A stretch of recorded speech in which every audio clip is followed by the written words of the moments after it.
Magandang araw mga kagabay, ngayon po yung October 19, 2025, araw po ng linggo. Ako po si Father Marvin at ang ating ebanghelyo ay hango po sa ebanghelyo ni San Lucas chapter 18 verse 1 to 8. Ganda-ganda po nitong gospel na ito, no? Mayroong isang nanay na punta ng punta sa isang hukom, humihingi po ng hustisya.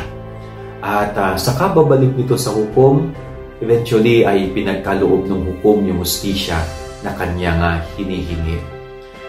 Ito po ay pagpapaalala na ang Diyos natin ay hukom at magbibigay ng hustisya.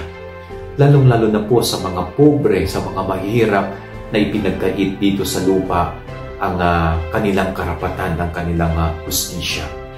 Kaya tandaan po natin, no? Sa bawat kinikilos natin may nakatingin. Tinitignan po tayo ng Diyos.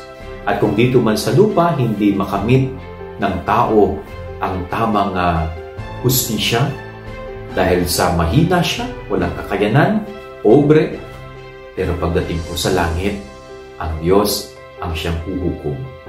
So, hindi po tayo makaliligtas sa lahat ng mga pangit na ginagawa natin. Hindi ho. Dahil ang Diyos ay palaging nakatingin sa atin.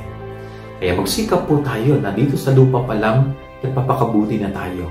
At ang ginagawa natin palagi ay tama at naaayon sa kalooban ng Diyos. Yan ang ating gabay-aral ngayong maghapon. God bless po sa inyo lahat. Pagpalain kayo na.